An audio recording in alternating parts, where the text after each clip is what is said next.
Assalamualaikum Ustaz. Jika kita sedang melakukan sebuah amalan yang mungkin hanya kita ketahui Ustaz, terus tiba-tiba diketahui oleh orang lain dan dilontarkanlah mungkin di sebuah forum dan terbersitlah di hati kita kesenangan atau mungkin merasa besar karena hal itu, eee, itu kan bisa meruntuhkan amalan Ustaz. Jadi apa kiat-kiatnya Ustaz atau adakah yang bisa kita baca atau apa gitu untuk menghindari hal tersebut? Barakallahu fiik. Ya, barakallahu fiik. Di dalam Al-Quran dikatakan, wa amma bi ni'mati rabbika fahaddits. Adapun terhadap nikmat Rabbmu, hendaknya kamu ceritakan. Jadi amalan terlihat, kadang amalan kita terangkan. Oh, saya kemarin berbuat begini, saya kemarin begini, saya kemarin begini. Itu belum tentu ria, ya kan? Karena sebagian perbuatan sahabat juga dia sebut, saya kemarin begini dan begini. Maksudnya itu kadang, itulah kembali kepada urusan niat di situ. Kadang saya cerita misalnya, saya kemarin sholat begini misalnya. Itu kadang sudut ceritanya nikmat Allah, satu. Sudut lain kadang menjadi motivasi untuk dia dan untuk orang lain supaya beribadah kepada Allah. Ya, itu kan sudut pahala namanya, mengajari orang kebaikan. Jadi tidak mesti seorang itu menampakkan sesuatu, berucap sesuatu kepada orang lain, menyebutkan amalan, tidak mesti dia dihukumi apa? Ria. Ya. Tapi memang ya itulah masalahnya, ria itu masalah tersembunyi. Itulah datang bab ini untuk mengingatkan. Makanya kewajiban kita itu bagaimana selalu melatih hati. Selalu melatih hati di atas sesuatu yang baik. Karena itu kita lihat ya dari para ulama kita itu, mereka kadang cerita hal-hal tertentu, amalan gitu semuanya. Tapi subhanallah amalannya mereka sendiri, kadang ada yang berkata, oh ini saya sedikit amalannya. Belum berbuat apa-apa. Ya kadang sebagian ulama itu dia menganggap bahwa di dalam hal itu dia sendiri bukan orang yang berbuat apapun di situ.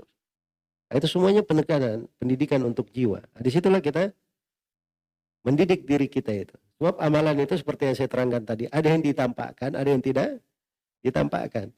Ada yang kita bicarakan, ada yang tidak kita bicarakan. Yang kita tampakkan, kita bicarakan, tidak mesti dia ria.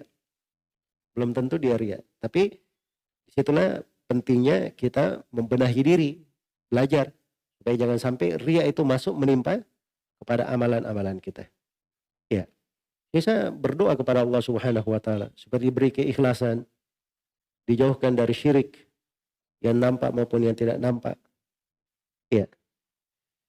Jadi seperti doanya Umar bin Khattab ya, yang mana ya Allahumma ja'al amali laka mukhlisan wala taj'al fihi li ahadin siwaka. Ya Allah, jadikanlah amalanku itu ikhlas untukmu dan jangan jadikan amalanku itu ada suatu apapun untuk orang lain di situ. Itu kan bahasa supaya apa? Supaya seorang itu ikhlas kepada Allah Subhanahu wa taala. Ya, itu berjalan di doa-doa orang yang salih, orang yang baik. Nggak mesti kita ambil satu konteks, kita bisa berdoa dengan bahasa kita. Bisa berdoa dengan bahasa kita. Banyak hal yang seorang itu kalau mengingatnya itu lebih tulus di dalam doanya. Misalnya dia sebut dari nama-nama Allah Subhanahu wa taala. Ya Allah, Engkaulah yang Maha Satu. Ya Allah, Engkaulah yang Maha Terpuji. Ya Allah, Engkau adalah satu-satunya yang menciptakan langit dan bumi. Ya Allah, Engkaulah yang harusnya saya bersyukur kepadamu.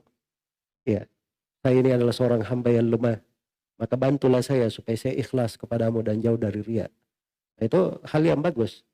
Sebab kalau seorang itu ketika dia berdoa, dia menyebut keagungan, kebesaran Allah, nama-nama, Asmaul Husna, itu doanya akan lebih didengarkan. Dan doanya akan lebih mustajabah. Misal bagaimana seseorang itu menghadirkan dari makna-makna tersebut. Iya. Seperti misalnya eh, Syekhul Islam Ibn Taimiyah, beliau berkata, kalau saya ada masalah yang sulit saya pahami, maka saya berdoa.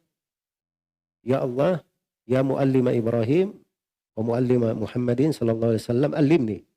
Ya Allah yang mengajari ilmu kepada Nabi Ibrahim, kepada Nabi Muhammad, ajari saya. Itu kan menyebut dari perbuatan Allah ya, anugerah Allah kepada dua orang Nabi, supaya diberi juga dari pemahaman kepada beliau. Ya. Sallallahu alaihi wasallam. Terus orang kalau dalam keadaan kesusahan, dia mohon kepada Allah Subhanahu wa taala. Ya. Misalnya dia berkata, "Ya Allah, Engkau yang menyelamatkan Nabi Ibrahim dari bakaran api. Ya Allah, Engkau yang menyelamatkan Nabi Nuh dari banjir bandang. Ya Allah, Engkau yang menyelamatkan Nabi Yunus dari perut ikan. Ya Allah, segala sesuatu mudah bagimu. Maka mudahkan saya dalam urusan begini, lapangkan saya begini."